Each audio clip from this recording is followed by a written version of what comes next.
Bismillahirrahmanirrahim. Assalamualaikum warahmatullahi wabarakatuh. Selamat berjumpa kembali di mata pelajaran Pendidikan Agama Islam anak-anakku kelas 10. Semoga di bulan Ramadan ini senantiasa dianugerahi oleh Allah Subhanahu wa taala kesehatan sehingga puasanya lancar. Berikut amalan-amalan di bulan Ramadan pun juga kita bisa laksanakan dengan sebaik-baiknya. Insya Allah kita akan menjadi lebih baik lagi dan mendapatkan keberkahan yang luar biasa dari bulan yang mulia ini. Amin ya rabbal alamin.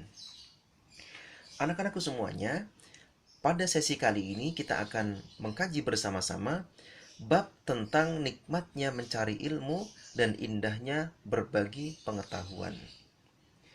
Dan pembahasan ini diharapkan anak-anak semuanya nantinya memiliki semangat yang kuat dalam menuntut ilmu, dan setelah mendapatkannya, maka anak-anak juga semangat untuk membagikan ilmu tersebut kepada yang lainnya, sehingga mendapatkan kebaikan-kebaikan yang disebut dengan amal jariah dari ilmu yang bermanfaat dari kita kepada orang-orang yang membutuhkan selain kita.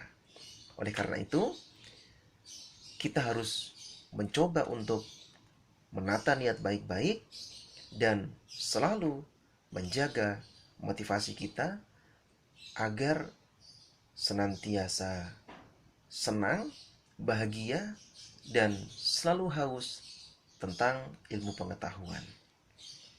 Anak-anakku semuanya, di dalam buku paket kita bisa melihat ada beberapa gambar.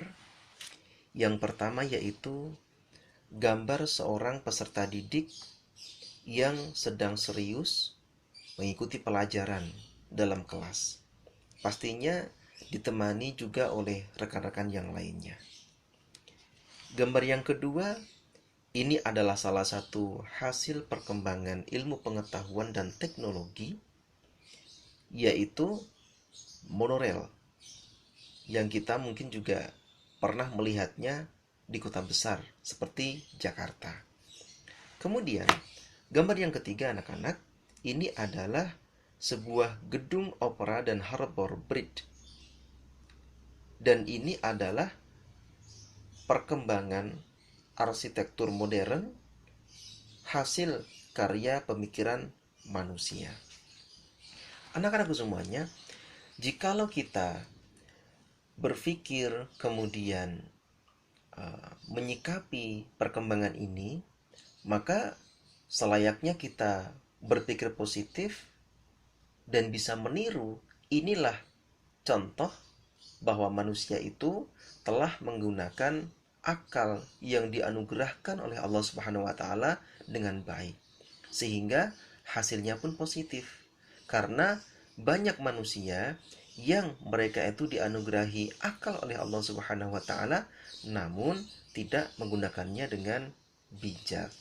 Malah dipakai untuk merusak dunia. Padahal manusia itu diciptakan sebagai khalifah dan tugasnya adalah untuk merawat bumi dan mengembangkan bumi. Anak-anak semuanya, selain itu ini ada gambar tentang kemajuan teknologi di bidang informasi dan komunikasi. Kita sudah tidak asing lagi dengan gadget, laptop, dan lain sebagainya. Semua hal baru ini kita menilainya sangat memudahkan pekerjaan manusia, manakala dimanfaatkan dengan baik. Namun juga bisa menjadi perusak bumi jikalau disalahgunakan. Oleh karena itu, perkembangan zaman memang tidak bisa dibendung dan kita harus bijak dalam menghadapinya. Sebagaimana pesan Sunan Kalijogo dalam serat Lokojaya, yang mana beliau berpesan kepada kita semuanya, anglaras ilineng banyu, angeli ananging orakeli. Ikuti arus air, tapi kita tidak hanyut. Ikuti perkembangan zaman, tapi kita tidak hanyut di dalam gemerlapan zaman yang baru ini. Karena pada hakikatnya ini semuanya adalah ujian bagi kita generasi Z yang lahir dengan penuh kemajuan teknologi dan informasi. Anak-anakku semuanya, menuntut ilmu itu adalah sebuah kewajiban. Sebagaimana yang bisa kita baca di sini, yaitu penjelasan di surah Al-Alaq, surat ke-96, ayat 1 sampai dengan 5. Ini adalah ayat-ayat Al-Quran yang pertama kali turunkan oleh Allah Subhanahu wa Ta'ala kala itu di Gua Hira, perantaranya malaikat Jibril yang menerima langsung Rasulullah Muhammad sallallahu alaihi wasallam. Bismillahirrahmanirrahim. Iqra bismi rabbikal ladzi khalaq. Khalaqal insana min 'alaq. Iqra wa rabbukal akram alladzi 'allama bil qalam 'allamal insana ma lam ya'lam. Bacalah dengan menyebut nama Tuhanmu yang menciptakan. Dia telah menciptakan manusia dari segumpal darah. Bacalah, dan Tuhanmu lah yang maha mulia, yang mengajar manusia dengan pena. Dia mengajarkan manusia apa yang tidak diketahuinya. Secara umum, ini bisa kita simpulkan bahwasannya Allah sudah memerintahkan kita untuk belajar menuntut ilmu, khususnya kala itu diwakili oleh Rasulullah Muhammad SAW yang pertama kali menerima perintah tersebut. Dan sebagaimana yang saya katakan di awal bahwasannya manusia sebagai khalifah dan dia bertugas untuk memakmurkan bumi, mengembangkan bumi, maka tugas tersebut tidak akan bisa terlaksana dengan baik tanpa adanya ilmu pengetahuan. Oleh karenanya, agar manusia itu bisa menjalankan tugas sebagai khalifah di bumi, maka dia harus memanfaatkan, menggunakan akalnya dengan semaksimal mungkin dan menuntut ilmu sehingga ilmunya bisa dimanfaatkan, bisa bermanfaat, dan bisa dibagikan juga oleh dia kepada yang lainnya, khususnya sesama makhluk di bumi ini. Kita perlu ingat, anak-anak semuanya, bahwasannya Nabi pernah berpesan, khairun nasi anfa'uhum linnas, sebaik-baik manusia yang bermanfaat bagi orang lain. Sebaik-baik dari kita yang bermanfaat bagi saudara-saudara kita yang lainnya. Dan Nabi pun juga berpesan, balighu anni walau ayah, sampaikan dariku meskipun hanya satu ayat. Maka apapun yang kita dapatkan dari ilmu pengetahuan yang baik, maka kita punya amanah untuk menyampaikan kepada yang lainnya.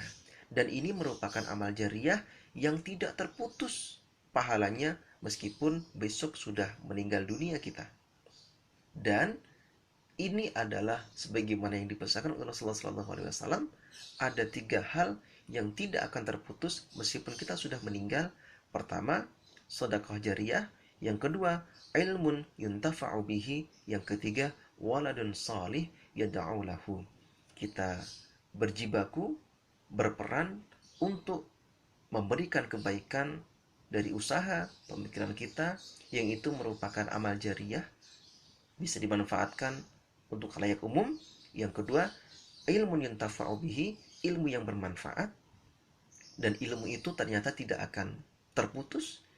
Kita mengetahui tentang ilmu komputer misal, kemudian kita mengajarkan kepada adik-adik kita mengajarkan kepada anak-anaknya, dan terus meskipun kita sudah meninggal, selama ilmu itu dimanfaatkan dan ilmu itu baik, maka kita akan terus mendapatkan aliran pahala dari ilmu yang bermanfaat tersebut.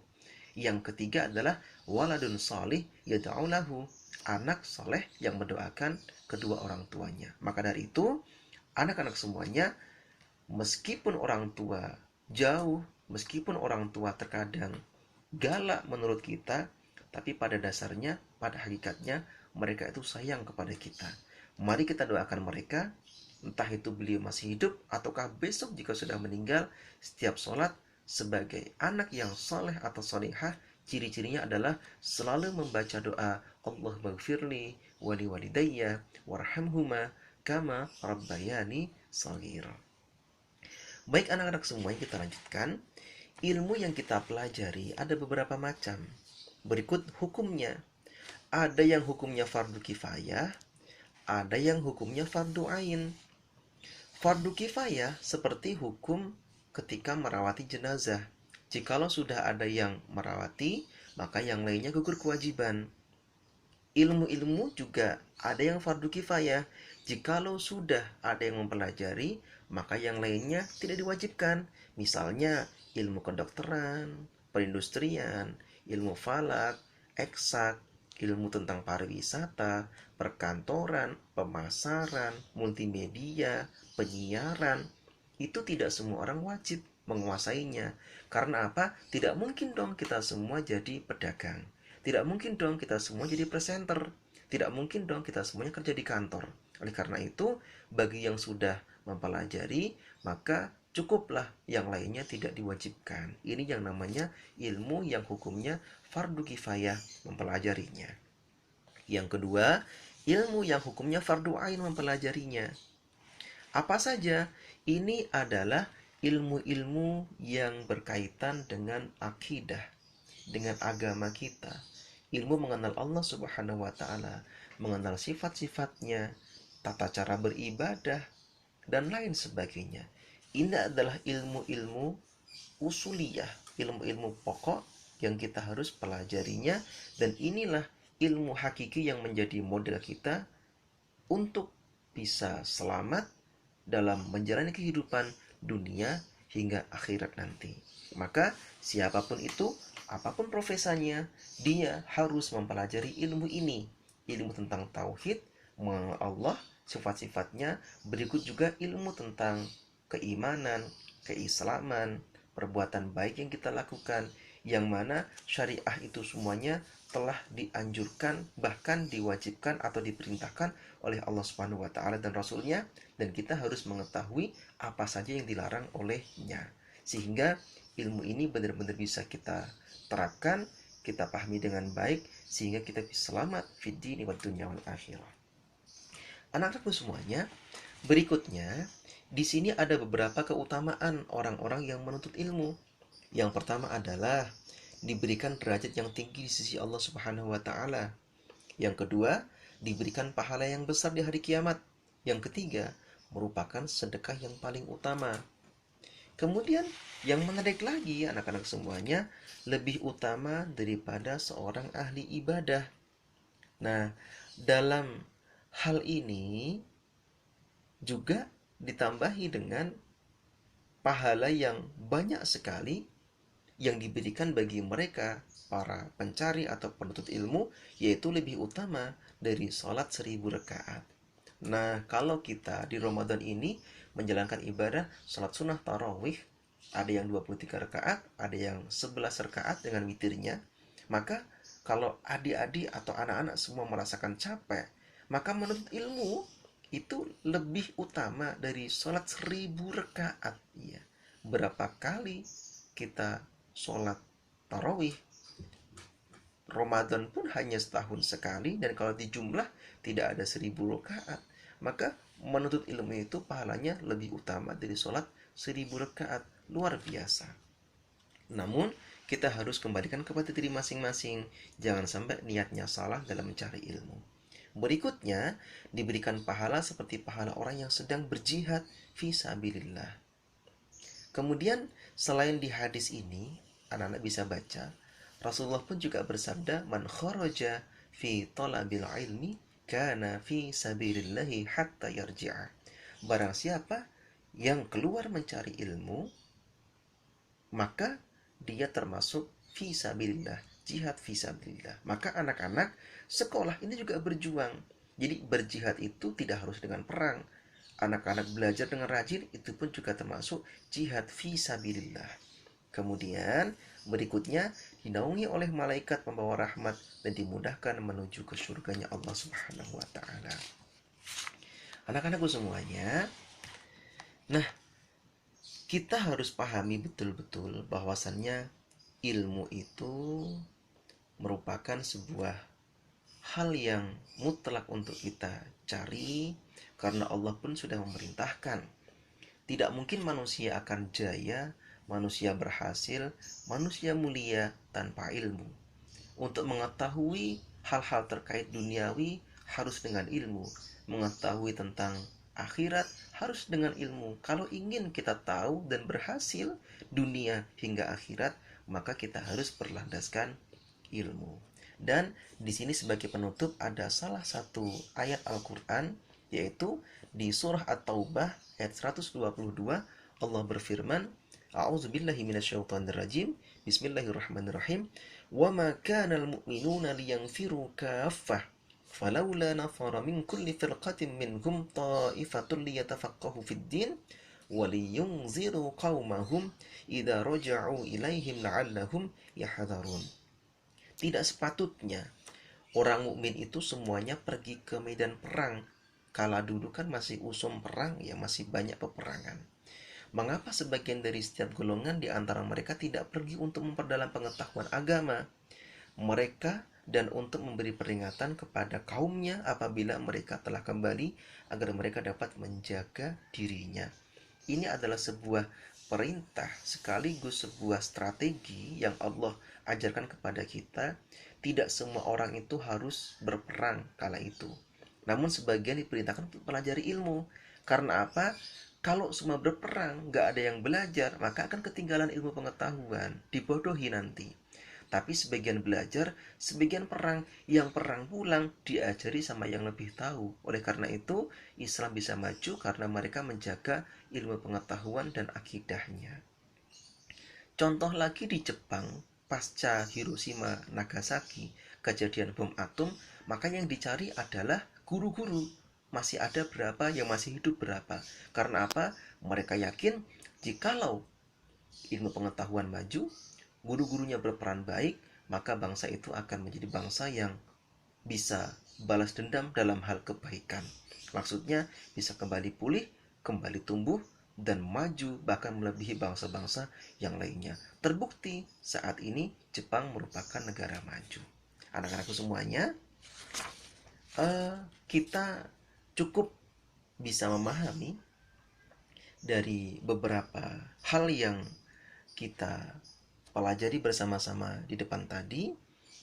Dan di akhir buku paket yang sudah anak-anak pegang ada cerita juga tentang Ibnu Hajar, anak dari batu, yang beliau sangat luar biasa, bisa dipelajari sendiri.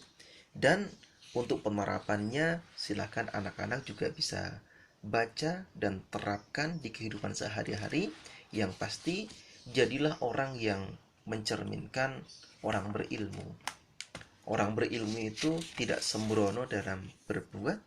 Dia harus berpikir sebelum melaksanakan dan bijaksana dalam menentukan hal apapun yang dihadapinya. Oleh karena itu, tidak ada kata terlambat untuk belajar dan harus selalu semangat dalam mencari ilmu, kapanpun, dimanapun, sampai kapanpun.